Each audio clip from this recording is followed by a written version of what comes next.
que dijo el presidente ayer, y a lo mejor ahorita no sé si quepa incluso exactamente Demian con lo que está diciendo. Te recibo con mucho gusto, Penilei Ramírez, periodista de investigaciones especiales de Univisión. ¿Es la primera vez en el año o sí te habíamos entrevistado en el año, mi estimada? Buenos días.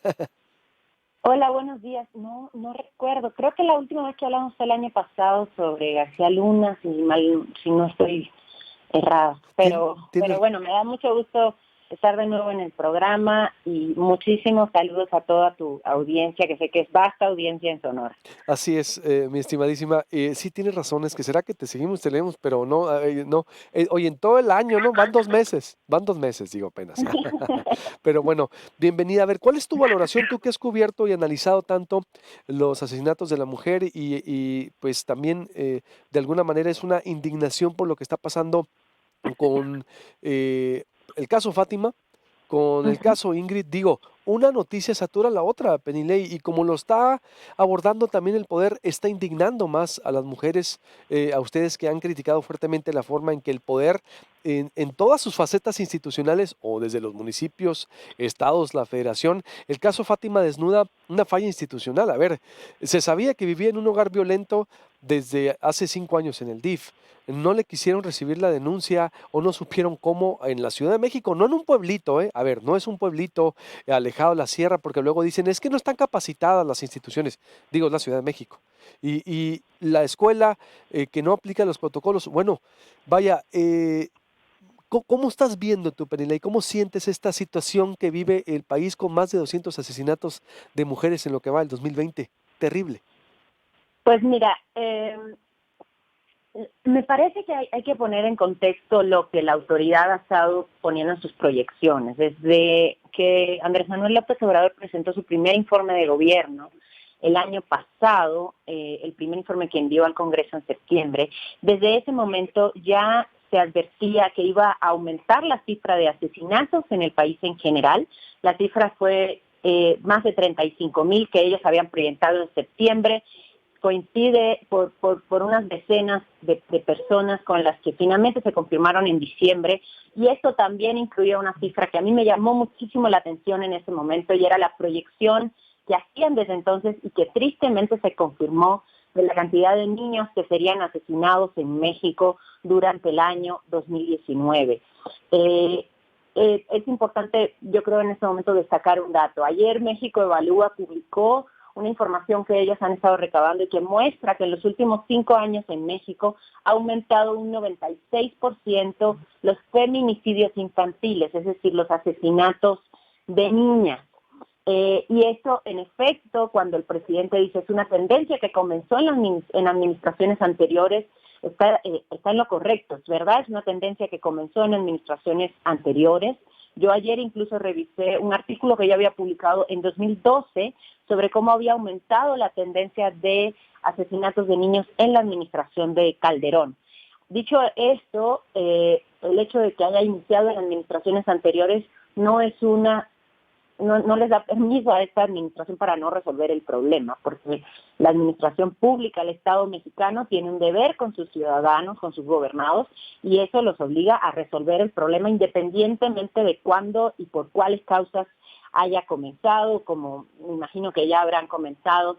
Él dijo en la conferencia de prensa ayer, cuando le preguntaron sobre el asesinato de Fátima, esta niña de 7 años, que México había estado durante décadas en el neoliberalismo y que por tanto eso era una de las causas que explicaba lo que estaba sucediendo. Más allá de cualquiera de estas reducciones políticas o respuestas políticas que se le pueda dar al fenómeno, hay un asunto de procuración de justicia que en todo el país es carente, que varía de un estado a otro, y que en varios casos, como sucedió en Sonora hace unos meses con el caso que comentamos la ocasión anterior de la compañera de ustedes, historiadora, que fue asesinada por su pareja, pero también como sucedió la semana pasada con Ingrid Escamilla aquí en México, hubo digamos, una respuesta pronta de la justicia porque el victimario se entregó, no porque haya habido una acción policial ejemplar que haya permitido que el caso se resolviera pronto.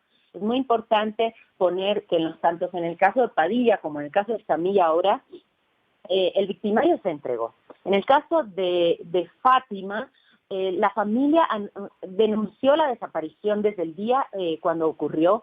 Circularon incluso en redes sociales los carteles que hacían con la alerta Amber, y por los compañeros míos de Univisión que fueron ayer a cubrir el hecho, me dice que todo ocurrió en un radio de 4 cuadras, es decir, el lugar donde estaba la escuela, el lugar donde ella vivía, el lugar, la casa que catearon y donde fue el hallazgo, todo está en un rango de menos de medio kilómetro cuadrado. Entonces, lo que dicen las familias y las personas de la escuela es, primero, ¿cómo es posible, como decías tú, que haya una cadena de errores y omisiones de la autoridad previa a su desaparición, ¿no? El asunto de la omisión de las condiciones de su vida, desde por lo menos el primer reporte que ayer publicó el DIF fue desde los 2 años.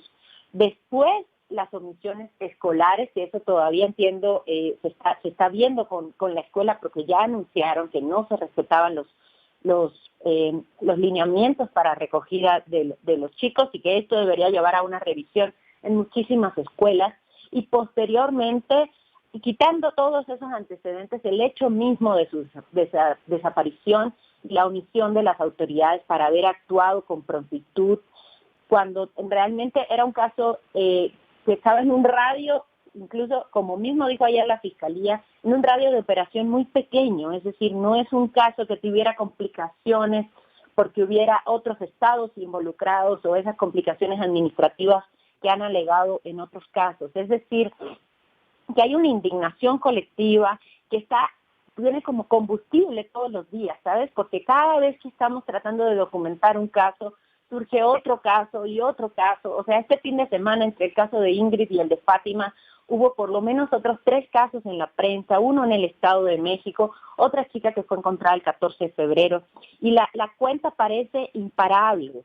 Y lo que estamos documentando en la prensa una y otra vez son omisiones de la autoridad, en algunos casos anteriores al hecho, en otras durante el proceso en que se denuncia una desaparición hasta que es encontrado el cuerpo, y posteriormente cuando esos casos llegan a la justicia. Entonces, sí me parece que hay motivos muy válidos para esta indignación colectiva y para esta revisión profunda que tenemos que hacer como sociedad, de cómo se están resolviendo los asuntos y cómo estamos lidiando con el problema desde la política, porque lo que creo que también está siendo un combustible para esta indignación es la respuesta de los políticos, normalmente culpando a la víctima, normalmente culpando al sistema político o a los gobiernos anteriores, y no haciéndose cargo de su responsabilidad, de que ellos son los que están en el gobierno ahora y por tanto que a ellos les toca resolver sin importar lo que haya ocurrido antes en el país o quién haya gobernado o cuál haya sido el contexto anterior. Sí, es decir, y esto está creciendo también como indignación, por ejemplo, o Penilei, porque ¿viste el hashtag ahorita en la mañana, 11 asesinadas al día? Sí, el problema es ese, o sea, si nosotros revisamos, y por eso cada día me parece más importante el trabajo que hace María Salguero.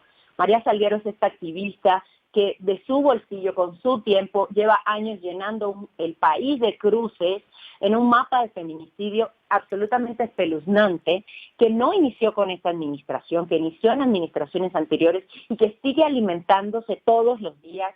Y María Salguero ha hecho el mapa que no han hecho las autoridades, y ese mapa permite entender cómo el problema ha ido evolucionando y cómo la impunidad termina siendo un incentivo perverso para que sigan cometiéndose estos asesinatos impunemente, porque el victimario lee las noticias y sabe que no pasa nada.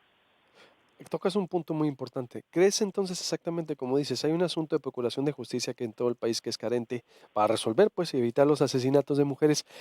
¿Es la impunidad lo que está haciendo esto? Desde la semana pasada que analizamos, porque diario hacemos diferentes enfoques, me decía la diputada Wendy Briceño, y yo también lo creo eso. Es decir, hay una especie de espectáculo, ¿no? Se informa, se está romantizando de repente la violencia, nótese la ironía en el sentido de que, oye, no pasa nada. Es decir, sucede. ¿Por qué está ocurriendo eso? Pues porque saben que no va a pasar nada. Así pudiéramos concluirlo. Qué terrible se escucha, A mí, Penilei. ¿Sí? a mí me parece que no solamente en el caso de los feminicidios de niños, en todos los casos, y eso no es una interpretación única de este momento, o sea, está probado que la impunidad es un incentivo perverso para el crimen. Por supuesto que en todos los lugares en que falla el sistema de procuración de justicia, ese es un incentivo perverso para que aumente la cantidad de criminalidad, porque, insisto, he hablado con varias mujeres, yo he recibido en los últimos meses, como sabes, le he dedicado varios de mis textos a estos temas, y lo que sigue a cada texto es una andanada de mensajes de personas que han sido víctimas ellas mismas o familiares de personas que han fallecido. Recuerdo una columna que publiqué a finales del año pasado sobre el caso de Abril Pérez Sagaón, y desde entonces recibí una lluvia de mensajes de personas que me dijeron: yo estuve en esa misma situación y pude salir ilesa, o yo soy familiar de una persona que estuvo en esa situación, una mujer que era mi amiga, que era mi familia y que no pudo salir ilesa y que desgraciadamente ahora está muerta. Entonces, muchos de estos mensajes, y recuerdo una chica en particular que me dijo: el problema es que cada vez que esto sale en la prensa, mi marido, que sigue violentándome, lo que me dice es: mira, para que veas que sí lo puedo hacer, para que veas que no pasa nada. Qué Y, lamentable. y Porque ese es el mensaje que están recibiendo muchas mujeres hoy en día en sus casas. Recordemos que mucha de esta violencia está sucediendo al interior de las casas, y que los hombres que están leyendo estas noticias lo que están pensando es: puedo hacerlo, no pasa nada. Y las mujeres que están viviendo esta violencia lo que piensan es: puede hacerlo y no va a pasar nada. Entonces, ese mensaje tiene que cambiar. Nosotros no podemos vivir con miedo dentro de nuestras propias casas. O sea, no podemos vivir con miedo del lugar donde dejamos a nuestros hijos, las mamás que trabajamos, que somos millones en este país. Y no puede ser que porque una mamá tiene problemas de cualquier tipo, su hijo tenga que pagar las consecuencias, o el Estado responda: miren, había antecedentes problemáticos y por tanto eso parecería una justificación para lo que sucedió. No, como lo señalaste tú al principio, hay una omisión en el Estado, si había un contexto previo de violencia, de no haberlo resuelto y no haber considerado que esa niña en particular tenía, y aquí me refiero al caso de Fátima, requería una atención especial del Estado. Y que nos totalmente. enteramos de todo esto cuando ya no tiene remedio. Totalmente de acuerdo. Conclusión, Penilei, entonces, porque pues vas a seguir investigando, vas a seguir analizando, digo, tienes muchos años abordando estos temas. Conclusión, Penilei, Pues para lo que estamos viviendo. yo creo que es muy importante que el Estado se pronuncie de otra manera. O sea, me parece que sí, las protestas de las mujeres pueden ayudar a que el Estado reaccione de otra manera. Desgraciadamente, en muchos casos, el Estado reacciona al escándalo, reacciona a la protesta, y por tanto me parece que la protesta es lo único que en este momento va a hacer que ellos tengan que cambiar el modelo, cambiar su manera de actuar. No lo parece hasta ahora el decálogo que presentó Andrés Manuel López Obrador. Francamente, a mí no me parece que una mujer que esté viviendo una situación de violencia se sienta esperanzada después de esto, pero sí yo le apuesto mucho a la protesta y a la organización de las organizaciones, de las personas dentro del gobierno que están tratando de comprender lo que está pasando y actuar de otra manera, y de muchísimas chicas. Y por lo pronto, mi conclusión como periodista es que tenemos que seguir contando estas historias, aunque duela, aunque uno termine devastado después de que cuenta una de estas historias una y otra vez, pero la única manera de demostrar que no lo han resuelto es seguir contando las historias. Totalmente. Pues te mando un abrazo, Penilei, y como siempre, al pendiente ahí de tu trabajo. Muchas gracias y buenos días. Muchas gracias, un abrazo para todos. Igualmente, Penilei Ramírez de Univisión, digo, hay que seguirlas contando, por supuesto. Esas imágenes son de ahorita, ¿verdad? A ver si las podemos volver. Y ayer lo que dijo el presidente sobre Fátima es ahorita, no sé si la podemos poner en off, en on, a ver. ¡Justicia para todos! ¡Justicia! ¡Fátima somos todas! ¡Fátima somos todas! ¡Ingrid somos todas! ¡Ingrid somos todas! ¡Fátima somos todos! ¡Por las que están! ¡Por las que están! ¡Por las que están! Eso es en Palacio Nacional. Ahorita son imágenes de ahorita. Y ayer el presidente contestó esto por el caso Fátima. ¿Qué opinaba respecto a la niña desaparecida, que todavía no se confirmaba su muerte? Muy lamentable que esto suceda y desde luego estamos haciendo todo lo que nos corresponde para evitarlo. Yo creo que lo más eficaz es procurar entre todos, y desde luego el gobierno es el principal responsable de aplicar una política para tener una sociedad mejor. Yo sostengo que se cayó en una decadencia, fue un proceso de degradación progresivo que tuvo que ver con el modelo neoliberal. Siempre he dicho que se mide